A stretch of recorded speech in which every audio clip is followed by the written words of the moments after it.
समझाने की कोशिश की, लेकिन पार्वती ने एक भी बात नहीं मानी। उसी समय महाराज शाम को बाराती हुई।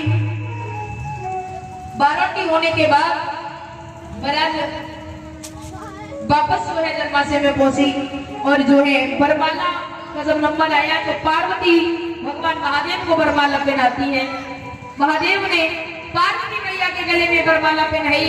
एक दूसरे के बंधन में जब बंधे हैं, इधर जब एक दूसरे के बंधन में बंधे हैं, उसके बाद राजा हेमांचल को महाराज अहंकार हो गया कि ऐसी एक बारात को क्या हमारे यहाँ 1000 बारात आ जाए ना, हमने इतना सामान बनवा के रखा है कि मेरे सामान का कुछ नहीं बिगड़ेगा। बोले बाबा समझ गए कि राजा हेमांचल को अहंकार हो गया है।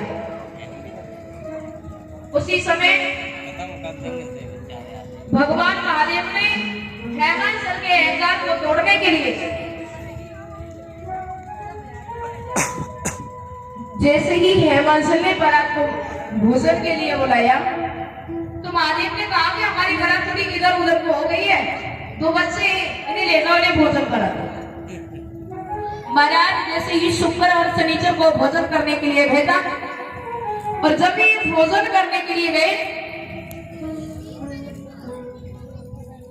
जैसे ही भोजन करने के लिए बैठे, सारा सामान परोस दिया, सारा सामान चट कर गए।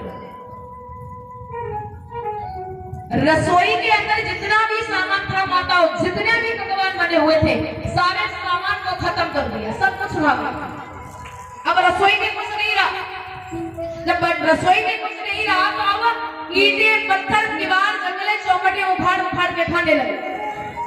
गांव वालों ने देखा कि इन्होंने सारा भोजन खत्म कर दिया, अब तो ये जंगले, दीवार, चौखटे, ईंटें खाने लगे, अब ये छोड़ेंगे क्या?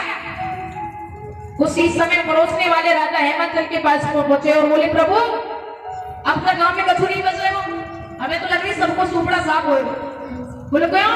कि जब वो ईंटें पत्थर खा रहे हैं तो भला इंसानों को बाहर छोड़ देंगे, कुछ कीजिए। तब राजा हेमांचल भगवान महादेव के पास में पहुंचे और जाकर के महादेव से विनती की तो भगवान भोले बाबा ने उसी समय तुलसी के 2 पत्ते दिए, कहा कि दोनों को खिला दे। आज महाराज तुलसी के 2 पत्ते दोनों को खिलाए। इसके बाद कुछ चाहिए? बोले अब कुछ नहीं चाहिए। भगवान महादेव की कृपा से रसोई में जितना सामान था वो वैसा का वैसा ही भर गया। आज बड़े सम्मान के साथ में महाराज सभी बारातियों को बैठाया, सबने भोजन किया। जब भोजन किया, इधर महाराज राजा हेमांचल ने जो है, जब बेटी का विवाह हो रहा है,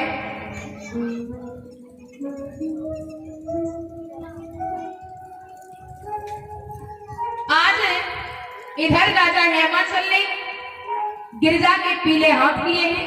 सभी माताएं बड़े ही सुंदर भाव से सुंदर सुंदर जो है गीत गा रही है। राजा हेमांचल ने कन्यादान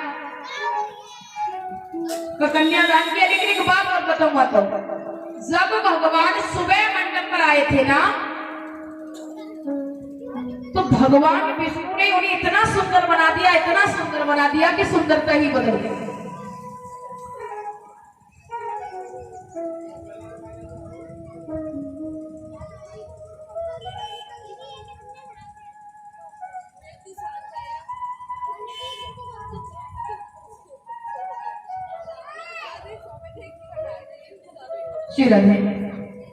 सुंदरता भी फीकी पड़ गई दादा, इतना सुंदर बनाया। सारे संसार की सुंदरता भगवान महादेव ने निहित कर दी। तो जो रात्रि को माताओं ने देखा तो वो दूल्हा अलग था, और जो सुबह को देखा तो वो दूल्हा अलग था।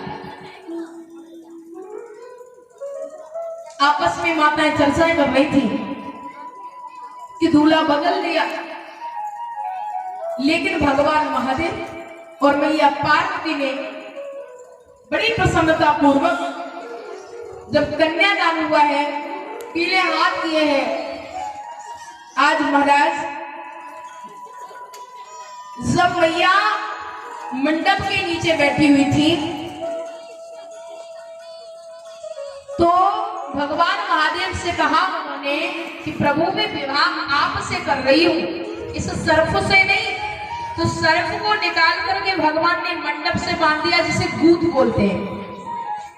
जब अब आज भी विवाह होता है तो कहते हैं ना दूल्हा से गूथ खोल के जाओ, वहां पर सर्प को बांध दिया था।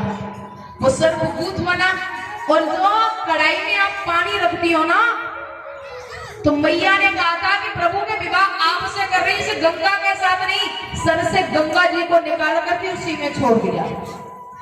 फिर कहा कि मैं विवाह आपसे कर रही हूँ, चंद्रमा के साथ नहीं। तो माताओं आपने देखा है विवाह होता है तो डब्बू या कोने से कुछ छुपा के रख देते हैं, मुझे तो नहीं मालूम क्या होता है, लेकिन भगवान महादेव ने चंद्रमा को उसके नीचे दुबका दिया, छिपा दिया था। इसके बाद महाराज भगवान से वो भगवान भोले बाबा और मैया पार्वती की भावरें पड़ी हैं। जब भावरें पड़ी हैं तो कहा गया है, सभी माताएं बड़े भाव से बोले,